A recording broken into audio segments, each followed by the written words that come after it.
Subhanaka inni kuntu minadh dhalimin. La haula wa la quwwata illa billah. La haula wa la quwwata illa billah. La haula wa la quwwata illa billah. La haula wa la quwwata illa billah. La haula wa la quwwata illa billah. Hasbunallah wa ni'mal wakil. Ni'mal maula wa ni'man nasir. Hasbunallah wa ni'mal wakil. Ni'mal maula wa ni'man nasir. Hasbunallah wa ni'mal wakil. Ni'mal maula wa ni'man nasir. Hasbunallah wa ni'mal wakil. Ni'mal maula wa ni'man nasir. Allahumma salli ala sayyidina Muhammad. Allahumma salli ala sayyidina Muhammad. Allahumma salli ala sayyidina Muhammad.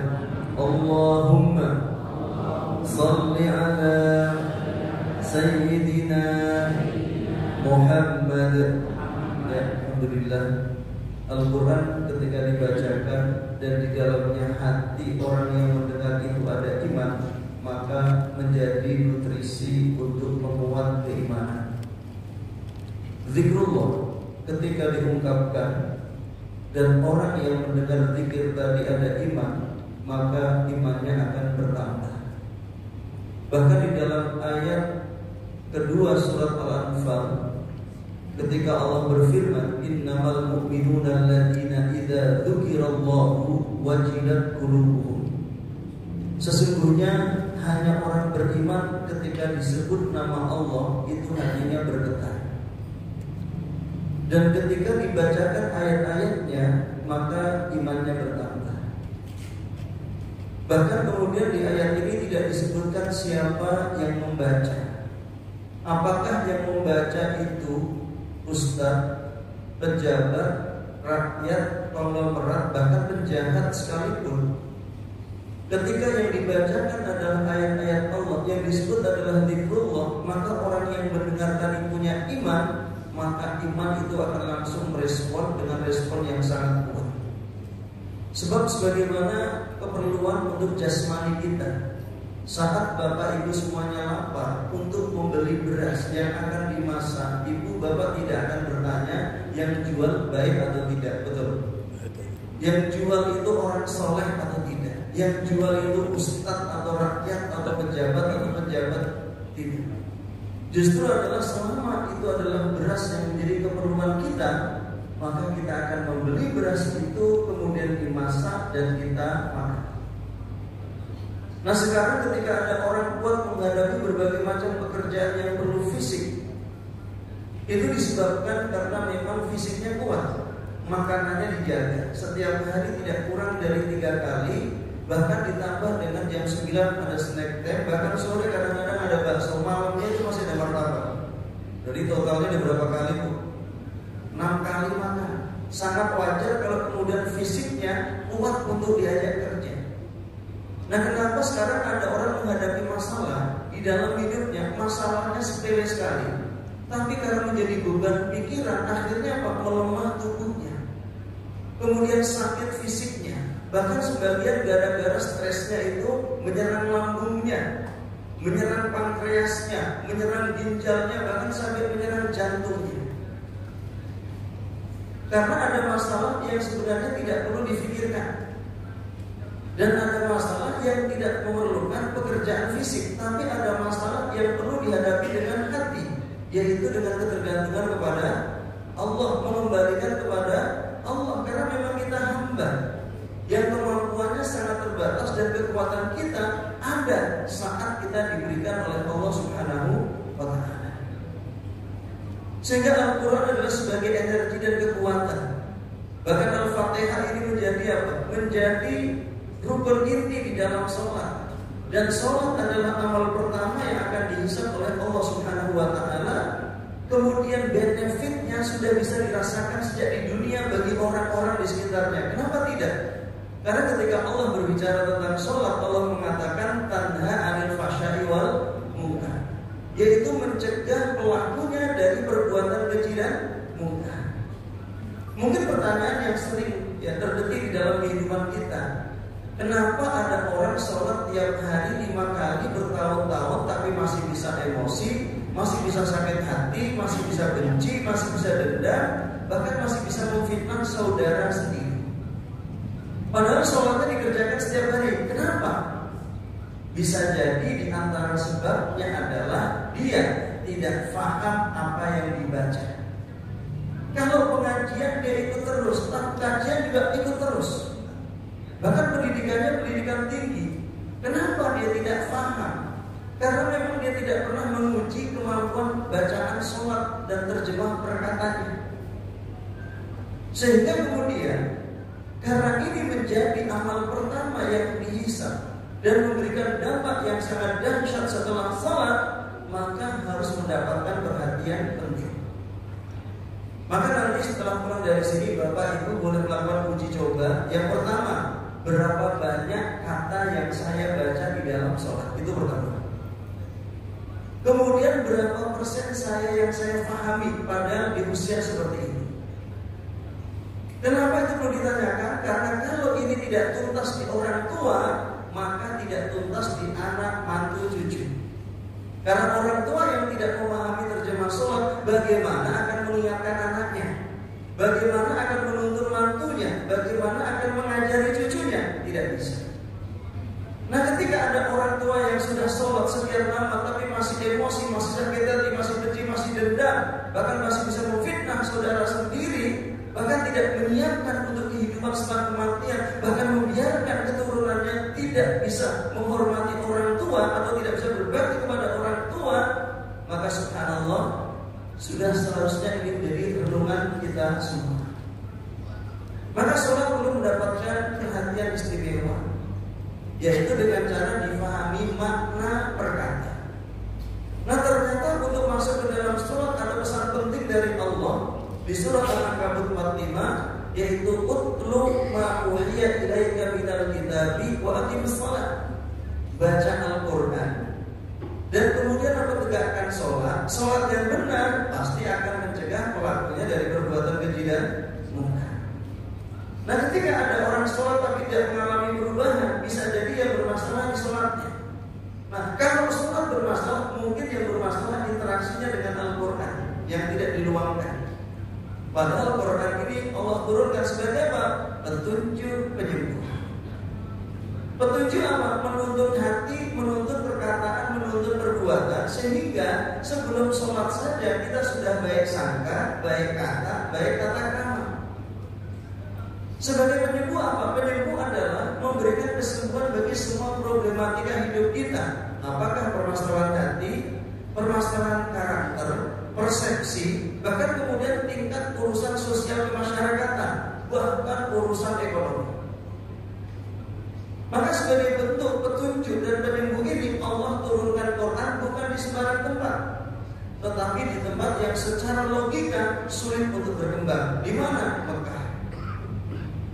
Dan Mekah juga bukan sembarang tempat, tapi di atas Gua Hira atau di atas gunung di Gua Hira yang ketinggiannya sekitar 600 meter dengan kemiringan yang sangat curam dan tidak ada pohon, tidak ada mata air. Sehingga Quran yang menjadi petunjuk dan penyembuh, jawaban bagi semua problematika kehidupan itu langsung bisa dirasakan. Sebab dulu orang jahiliyah itu kalau ingin hidup sejahtera harus dagang ke Syam, ke Yaman dan ke Romawi. Tapi sejak diturunkannya Al-Quran terjadi perubahan yang sangat luar biasa. Apa? Mereka tidak perlu jauh-jauh, semua datang ke Mekah dan Mekah menjadi barokah. Sehingga kalau bapak ibu hari ini ke Mekah tidak kekurangan apapun. Mau makan buah, buahnya fresh. Yang mau makan apapun ada di sana, bahkan jutaan orang setiap hari di sana tidak pernah kekurangan air dan makan. Bahkan dulu ketika pertama kali diturunkan wanita tidak ada harganya, tapi begitu diturunkan Al-Quran, wanita memiliki posisi istimewa.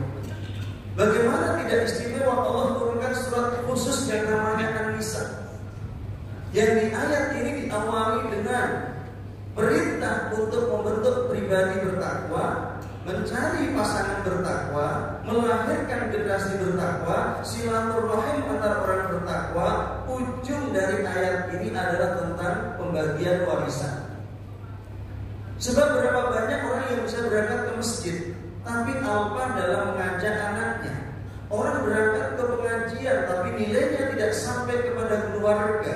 Sehingga ketika orang tua meninggal dunia harusnya mendapatkan suplai doa dari anak-anaknya. Banyak yang terjadi sebaliknya. Banyak orang tua mendapatkan kiriman dosa karena anaknya sedang berebut warisan misalnya. Bahkan kemudian musuhan antar saudara, musuhan antar saudara kandung, bahkan kadang tega membunuhnya. Maka subhanallah, mulialah kemudian wanita itu. Bahkan ketika seorang anak laki-laki ketika bertanya kepada Rasulullah, siapakah yang aku harus berbuat baik kepadanya?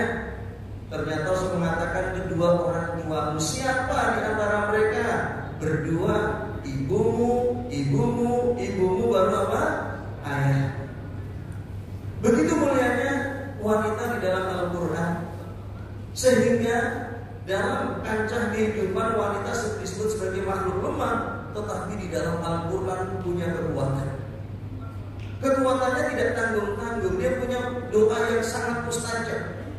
Ketika doa ini diaplikasikan di semua kondisi dan kehidupan, maka akan menghasilkan kegiatan yang sangat gembira.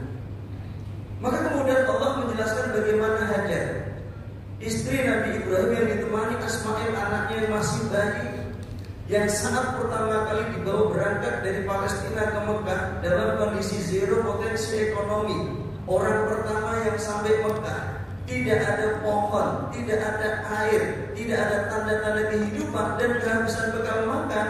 Berupayalah sang hanta yang lemah ini lari antara Safa dan Marwah. Berapa kali, Pak? 7 kali. Sebenarnya Hajar tahu tidak ada makan, tidak ada minum, tidak ada air, tidak ada pot, tidak ada orang. Tapi yang namanya hamba adalah berupaya. Yang namanya hamba berusaha, walaupun kelihatannya tidak ada. Sebab yang akan menentukan keberadaannya adalah Allah Subhanahu wa Ta'ala. Subhanallah, setelah sa'i 7 kali dan ternyata tidak mendapatkan apa-apa, kembalilah ke tempat anaknya Ismail dan dinaikkanlah tawakalnya. Ini tuntunan. Jadi kalau bapak ibu sudah merasa mentok dalam semua upaya, tidak mungkin secara logika, maka gunakan hati untuk meyakini kalau Allah Maha Kuasa atas segalanya. Saat itulah turun air Zam-Zam, keluar air Zam-Zam dari kaki Ismail, yang itu kalau dinikmati sampai hari kiamat tidak akan pernah habis.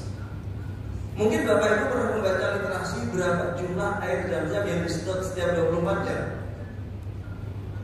Ada yang tahu? 963 juta liter dalam waktu 24 jam, dan itu turun 16 meter. Dan untuk kembali penuh seperti semula hanya memerlukan waktu sekitar 11 menit. Disedot 24 jam 963 juta liter, turun sekitar 16 meter, dan untuk kembali penuh seperti semula memerlukan antara 11 sampai 16 menit. Dan ternyata selama Covid kemarin tidak ada orang yang berkunjung ke sana, Pak. Tidak pernah terjadi yang namanya banjir. Itulah keberkahan. Dan ketika sudah berkah, semuanya Allah berikan. Semuanya Allah berikan. Nah inilah yang bagaimana kekuatan wanita yang lemah ketika dituntun menjadi hamba Allah, digunakan kekuatannya untuk kebaikan. Lalu bagaimana ketika kekuatan itu digunakan di kekinian? Ketika seorang wanita berdoa misalnya, subhanallah, Ada seorang ibu yang punya anak dalam kondisi epilepsi, kumatnya sehari 4 kali. Kemudian anak ini juga hiperaktif, dan bahkan di usia 7 tahunnya tidak bisa bicara. Selama 5 tahun dari usia 2 tahun diterapi dengan berbagai macam terapi medis maupun alternatif, ternyata hasilnya nihil karena tetap anak kumat, kemudian hiper, kemudian tidak bisa bicara. Satu saat saya memberikan materi pelatihan terhadap satu guru, terhadap satu sekolah di Depok, Jawa Barat. Kemudian ada ternyata seorang ibu guru pengajar di situ yang kemudian anaknya mengalami kondisi tersebut. Bertanya, Ustaz, mungkin nggak anak saya diterapi dengan Al-Quran? Saya bilang, kenapa tidak? Orang sebagai penyembuh, yang dibutuhkan cuma satu, keyakinan. Ibu punya kekuatan doa sebagai doa orang tua mustajab. Seorang ibu yang kedua dikombin dengan apa? Dengan Al-Quran sebagai mujizat. Doa mustajab dengan Quran yang mujizat. Coba setiap malam ibu bacakan Quran surah Al-Baqarah saja. Kalau selama ini ibu tergantung kepada medis dan alternatif dan ternyata belum ada hasilnya, kenapa tidak tergantung kepada Allah saja? Akhirnya ibu itu saya pandu untuk bacakan Quran kepada anaknya surah Al-Baqarah. Saya minta untuk dipegang badannya setiap malam harus khatam saya minta. Kemudian kita lihat hasilnya, 2 pekan persis anaknya sembuh dari epilepsi. Untuk mengujinya diajak ke pengajian karena ibunya juga guru.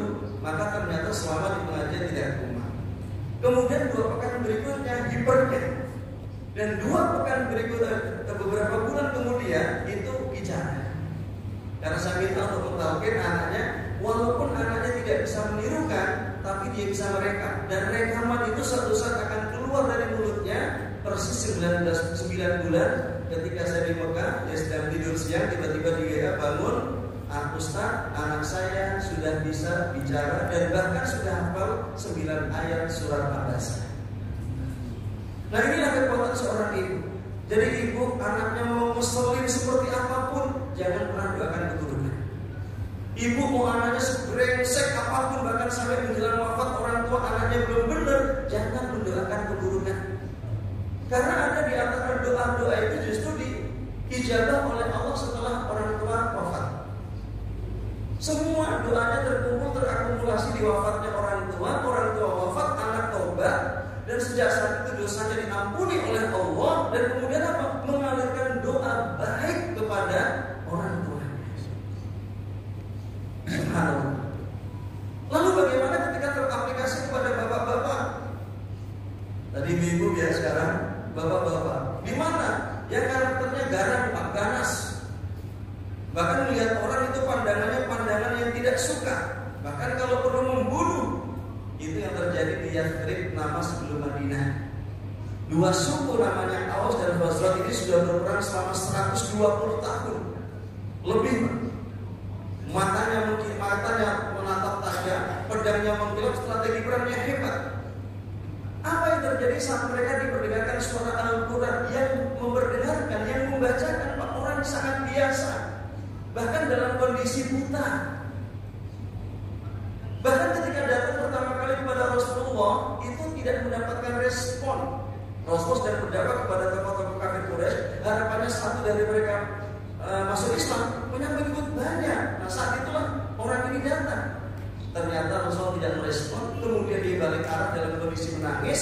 Kemudian begitu orang itu pergi, tiba-tiba badan Nabi mengalami getaran yang sangat luar biasa. Ternyata Allah turunkan 16 ayat surat Al-Baqarah. Jadi Nabi kita, Nabi Muhammad SAW, tidak senyum sekali di dalam hidupnya, ditegur oleh Allah dengan 16 ayat surat Al-Baqarah. Nah, pertanyaannya, kita yang matanya melotot, pasangannya melotot, tetangganya melotot, sehari nggak senyum berapa kali, Bu? Halo, Pak, sehari nggak senyum berapa kali? Ini kenapa nggak ada yang senyum ini? Kalau lagi fokus susah, kalau lagi fokus. 16 surat Al-Baqarah. Kemudian ketika selesai badannya tenang, dipanggil orang kita, "Mahajatuka, apa yang menjadi keperluanmu?" Saya bilang, Abdullah mengatakan, saya ingin dengar ayat-ayat yang diturunkan kepadamu. Belum satu surat, belum satu juz ya, baru sedikit, tapi hatinya masuk iman dengan ayat tersebut. Diulang dalam kondisi bahagia, kemudian dikirim ke Yathrib, nama sebelum Madinah, untuk membacakan kepada orang yang berperang. Dalam waktu singkat mereka jadi saudara. Sehingga kemudian mereka menghamparkan karpet merah hijrahnya Rasulullah SAW. Maka ini sering saya sampaikan, kenapa ya ada orang dibacakan Quran sekali kemudian masuk iman dan jadi saudara, padahal perangnya 120 tahun. Kenapa ada suami istri yang tiap hari sholat tapi kadang-kadang teguran aja enggak, serumah tapi gak ramah, seatap tidak pernah tawarkan serajak, hilang rasa sayang. Subhanallah. Sehingga kemudian dalam aplikasi yang kami jalankan hari ini, di banyak keseharian dari mulai 2010 saya berkecimpung dalam dunia keluarga, baik dari orang yang mau nikah, pasca nikah sampai usia 90 tahun. Ternyata lama berumah tangga tidak ada jaminan bahagia. Lama berumah tangga tidak ada jaminan lancar komunikasinya. Bahkan lama berumah tangga tidak ada jaminan paham karakter pasangan. Maka kemudian subhanallah, hampir tiap hari saya menangani kasus bisa 5-7. Bahkan selama di Padang dari hari Kamis ini hampir tiap hari. Karena ternyata ini banyak yang tidak meluangkan waktu untuk belajar. Padahal sholat tadi adalah media untuk mengetahui karakter diri. Karena menghasilkan dampak yang bernama tercegah dari perbuatan keji dan mungkar, sehingga orang yang pertama kali merasakannya kebaikan seseorang adalah orang terdekatnya, yaitu pasangan. Tapi yang terjadi sebaliknya, ada orang yang bisa senyum kepada tetangganya, tapi tidak bisa senyum kepada pasangan. Ada tidak? Jangan mencet-cetku biar gak ketahuan. Diam aja lah gitu kan. Jadi gak ketahuan kalau ada gitu. Nah subhanallah. Nah ternyata ketika dibimbing untuk perbaikan sepadan ini, mohon maaf, semuanya aktif pengajian, semuanya aktif kajian. Tetapi kenapa kemudian tidak berubah? Karena yang tidak berubah adalah sholatnya. Yang bertambah informasinya, kadang-kadang orang ikut pengajian, ikut kajian bukan untuk memperbaiki diri, tapi untuk memperbaiki orang. Kamu harusnya begini, yang benar begini. Akhirnya apa? Tidak berubah dirinya. Mestinya semua ilmu adalah untuk merubah dirinya, kemudian menjadi display teladan untuk orang di sekitarnya. Subhanallah. Maka kemudian kami ajak untuk pertama memperbaiki sholat, kemudian meningkatkan kualitas interaksi dia dengan Al-Quran. Kenapa? Quran yang diturunkan oleh Allah 30 juz itu, mestinya kita yang bukan mu'alaf paling tidak hafal juz 30. Dan untuk menghafal juz 30 itu pun gak lama. Ya rata-rata saya bimbingan kepada murid-murid saya itu rata-rata maksimal 6 bulan selesai usia berapapun. Saya tidak akan mengajari dia tentang tajwid.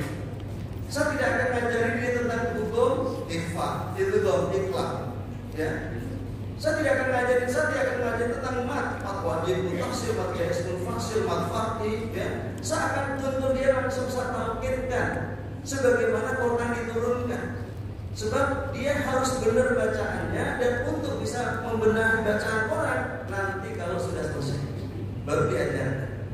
Sehingga subhanallah, karena orang harus merasakan dulu efek dari mukjizat Quran. Contoh, ada orang misalnya datang ketemu saya dalam kondisi lumpuh, ya, lumpuh usia 40 tahun, gak bisa jalan, pakai kursi roda, lupus. Nanya, Ustaz, saya ingin ngaji, tapi saya gak bisa baca Quran, bisa gak? Oh bisa. Anda punya mulut, ya, punya telinga, oke, ya sudah, ikuti bacaan saya. Saya talqin setiap pekan hari Rabu itu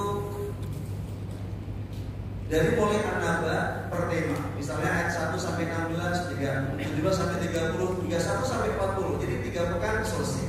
Nanti An-Naziat 46 ayat saya bagi 3 lagi.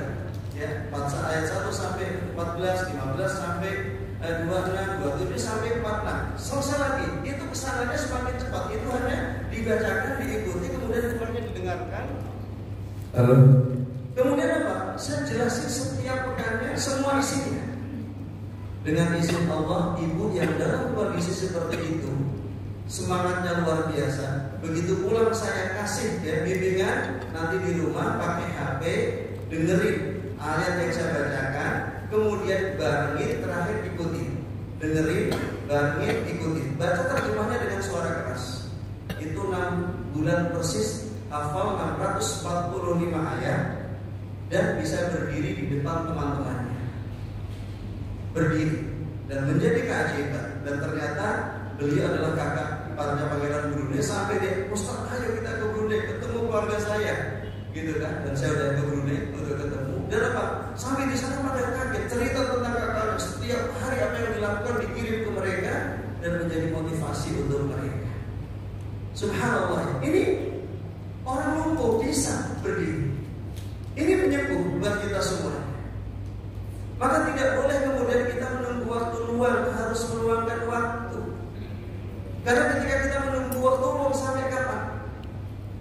Sampai kapan kita bisa punya waktu luang? Kita kadang baca WA nggak terasa 2 jam, itu nggak terasa. Kadang-kadang kita sibuk ngobrol yang nggak penting-penting, luar biasa.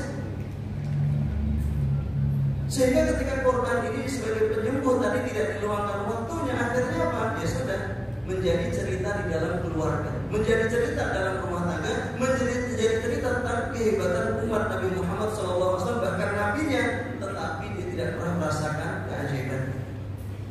Maka oleh karena itu Bapak Ibu sekalian yang mudah-mudahan dimuliakan Allah Subhanahu wa taala, yuk kita benahi. Saya sering membuat komparasi sederhana. Ya. Komparasi sederhana itu seperti ini. Ketika saya misalnya pernah di Amerika, kemudian ke masjid, ya, setiap sholat saya rasakan kok nggak ada yang masuk Islam lagi. Nanti asar berangkat ada yang masuk Islam lagi. Nanti dia ngajak temannya, ada yang masuk Islam lagi. Terus jadi pertambahan itu begitu luar biasa, begitu jalan-jalan ketemu masjid yang sangat besar-besar. Subhanallah. Mereka begitu masuk Islam ngajak temannya untuk Islam. Sedangkan sekarang banyak orang Islam yang sholat tiap hari 5 kali tadi kadang-kadang jangankan untuk ngajak orang masuk Islam, untuk baik sangka saja kadang nggak bisa. Nah ini tentu yang harus kita berbenahi adalah tentang bagaimana sholat tadi.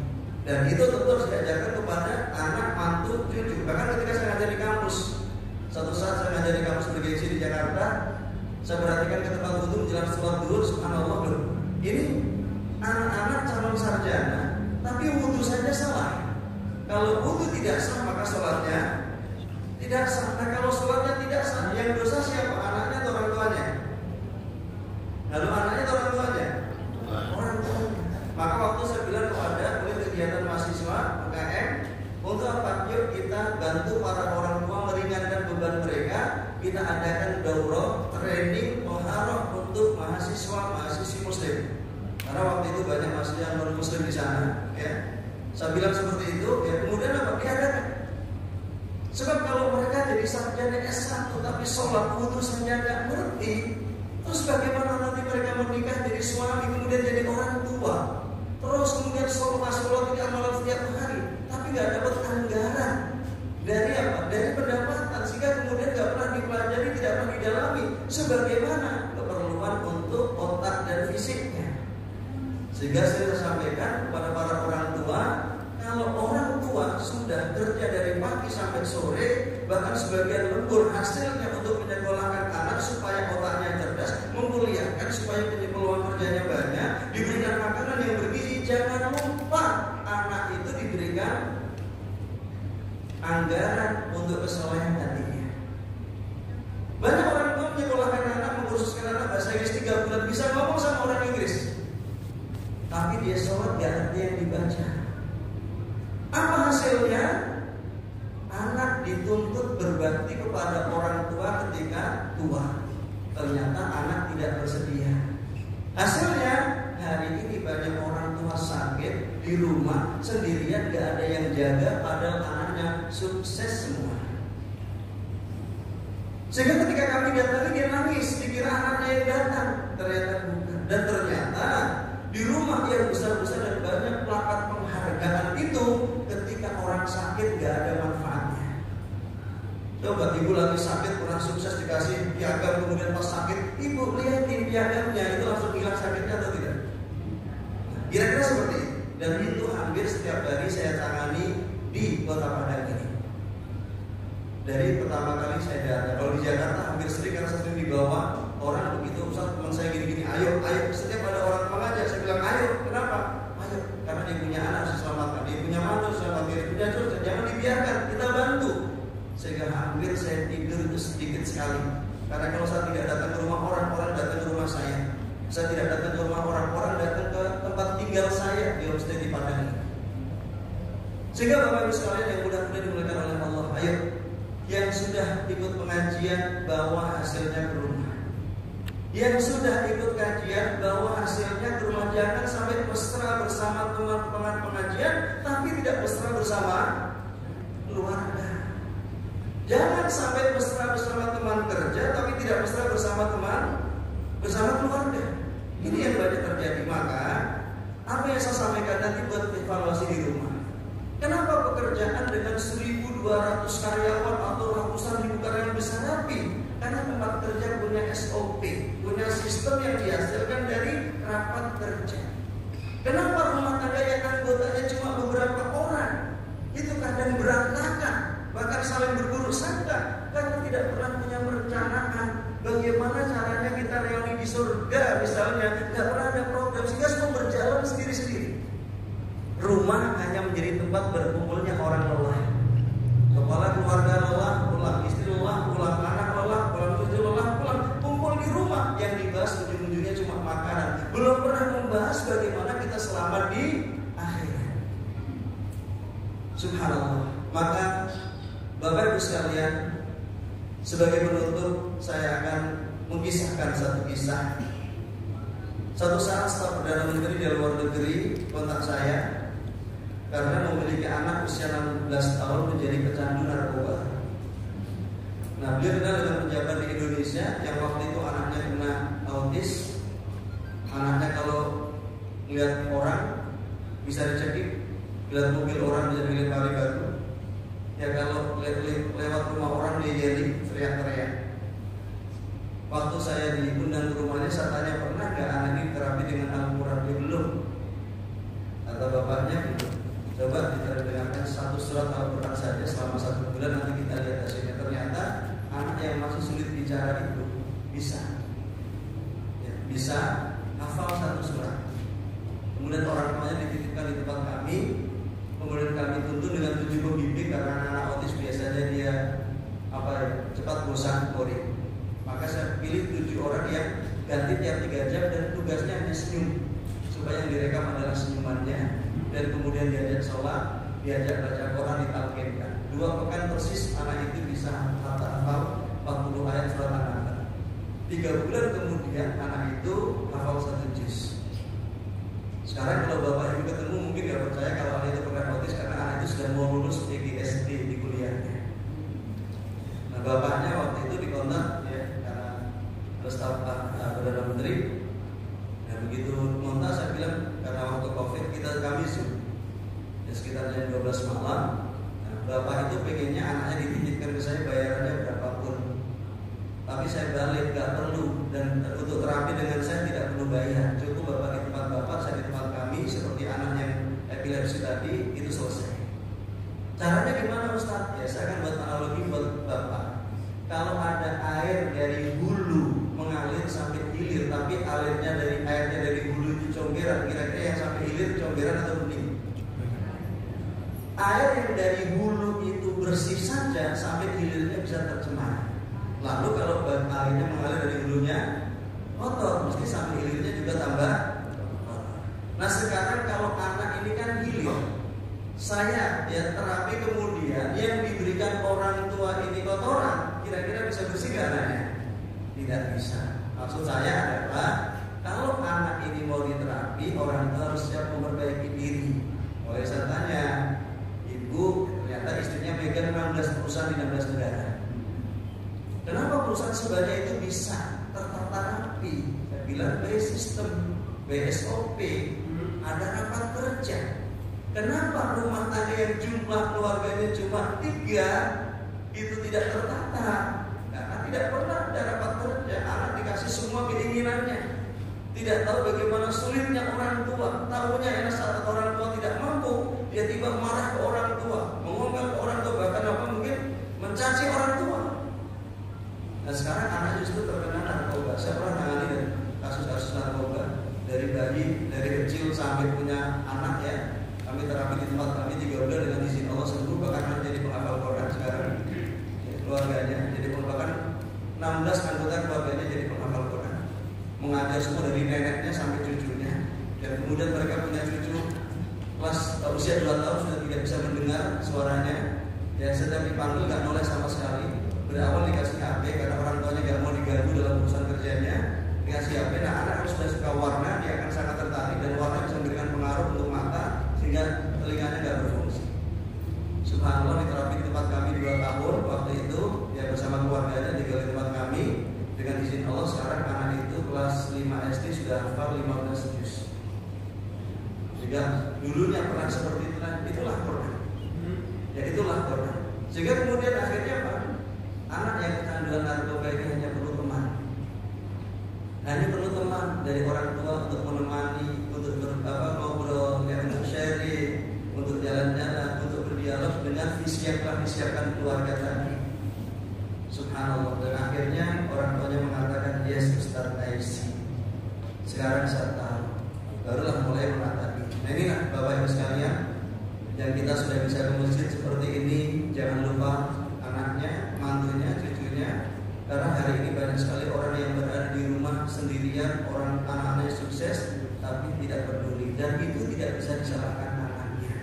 Sebab mereka sudah disiapkan anggaran untuk kesuksesan mereka. Otaknya dikuliahkan tadi sampai cerdas, sukses.